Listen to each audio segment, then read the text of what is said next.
안녕하세요 여러분, 저는 닥터 Y, 중년의 위기를 탈출한 넘버원 닥터입니다. 오늘은 이제 요즘에 충격적인 뉴스가 아스팔탐에 대한 뉴스가 많아요. 그 대체당으로서 우리가 굉장히 제로 슈거나 이런 것 때문에 많이 먹었던 그런 음료수에 들어가는 성분인데요. 설탕 먹으면은 살이 막 찌고 인슐린 레벨 올라가고 다이어트에 도움이 안 되니까 아스팔탐이 섞여 있는 그런 음료수를 우리가 지금까지 많이 먹었죠. 그런데 얼마 전에 충격적인 뉴스가 세계보건기구, 그러니까 WHO 산하에 있는 국제암연구소라는 데가 있습니다. IARC라고 하는데 거기서 발암 가능 물질로 분류를 해서 도대체 우린 뭘 먹고 다이어트를 해야 되나 이런 고민에 빠지게 만드는 그런 뉴스가 있었습니다. 그래서 아스팔탐 때문에 그 우리가 지금까지 많이 먹고 있었고 앞으로도 먹어야 되나 이런 고민들이 많이 들게 되는데요.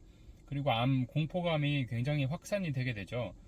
근데 우리 그 다이어트 때 먹는 음식이 다 막 제로 슈가가 들어있는 제로 콜라라든가 요즘에는 뭐 사이다 같은 것도 뭐 많이 나오거든요. 이런 건 저거 섞어 과일향 섞어서 아니 도대체 그럼 뭘 먹으라는 건지 솔직히 좀 걱정되죠.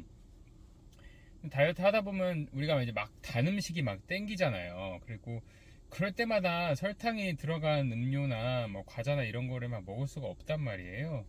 입 달래줄 때는 이제 맹물이 역시 제일 좋기는 한데 매번 그러기도 어렵죠. 그래서 한 번씩 저도 즐겨 먹는 그런 음식입니다.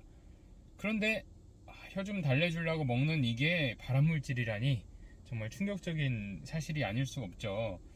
하지만 저는 너무 걱정은 안 하려고 합니다. 왜냐하면 발암물질은 일단 유전체 손상을 입히거나 세포 대사 과정에 문제를 일으켜서 암 발생에 관련된 물질을 말하는데요. 이제 국제암연구소가 발암물질을 체외 실험, 동물 실험, 역학적 연구 등을 평가하는데 발암성 기준으로 1군에서 2군, 3군, 4군까지 그렇게 평가를 합니다. 1군은 사람한테 확실히 암을 일으키는 물질이고요. 2A군은 암을 일으킬 수 있는 물질, 그리고 2B군은 암을 일으킬 가능성이 있는 물질 비슷하죠. 그래서 3군은 암을 일으키는 가능성이 없는 물질, 4군은 아예 암을 일으키지 않는 물질을 의미하는데요. 여기서 아스팔탐은 2B군으로 그렇게 분류가 되었습니다. 이 B군을 아까 우리가 뭐라고 했죠? 네, 암을 일으킬 가능성이 있는 물질이요. 이 B군에는 특히나 이제 경유, 휘발유, 앱틸카바마이트, 캐러멜 색소, 니켈, 납, DDT, 휴대폰 전자기장 등 이제 322기종의 물질들이 포함이 되어 있는데요. 네, 중요한 거는 아스팔탐이 이 B군에 속한다는 게 단지 암을 일으킬 가능성이 있다. 뭐 이 정도만 의미할 뿐 명확하게 암 발생을 만든다는 거를 입증한 건 또 아니라는 거예요.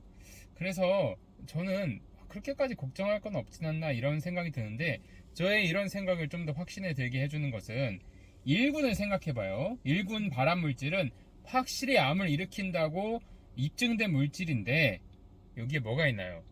네, 가공육 같은 게 있습니다. 가공육. 우리 많이 먹는 가공육 뭐가 있나요? 소세지 같은 거 있죠? 근데 소세지 여러분 먹습니까? 안 먹습니까? 저는 먹어요. 소세지 괜찮거든요. 그래서 뭐 조금씩 먹는 건 괜찮잖아요. 고기에 탄 물질, 고기를 타게 만드는 거? 그런 것도 완전히 그 우리가 이제 발암 물질로 인정이 된 것들인데 이런 것들도 조금씩만 먹으면 큰 문제는 없단 말이에요. 하물며 이 B군으로 인정된 아스팔탐이 그렇게까지 큰 문제가 있겠냐? 이런 생각입니다. 1군도 잘 먹으면서 2군 어쩌다 이게 한 번 먹는 게 뭐가 그렇게 대단한가? 이런 생각이 드는 거죠. 솔직히고, 그리고 여러분, 비만이 암보다 나빠요. 그렇지 않겠어요? 비만이 훨씬 나쁩니다. 환경 호르몬? 그런 것보다 더 나빠요. 비만이 더 나쁩니다. 네. 비만 생기면 천천히 괴롭히고 천천히 늙잖아요. 근데 저는, 뚱뚱하게 더 싫어요. 암은 여러분 검진 많이 하세요. 검진하면은 잡아낼 수 있습니다. 그러니까 이 아스팔탐에 대한 분류는 EB군으로 예고됐지만 아직 암 발생과 직접적인 연관성은 밝혀지지 않았다 이렇게 생각하시면 되겠고요. 공식적인 권고나 지침이 뭐 지금 나왔다고 볼 수가 없는 거거든요. 그래서 여러모로 우리가 불안하고 뭐 걱정하기보다는 좀 더 생각을 해보고 많이 먹지 않는 방향으로 사는 것이 더 좋겠다 이렇게 말을 하겠습니다. 네, 여러분 오늘 제 컨텐츠는 여기까지입니다. 네, 너무 불안해하지 마시고 지금까지 하던 다이어트 우리는 하던 거 하면 됩니다. 네, 여러분들의 다이어트를 성공을 기원합니다. 지금까지 중년의 위기를 탈출한 넘버원 닥터 Y였습니다. 안녕.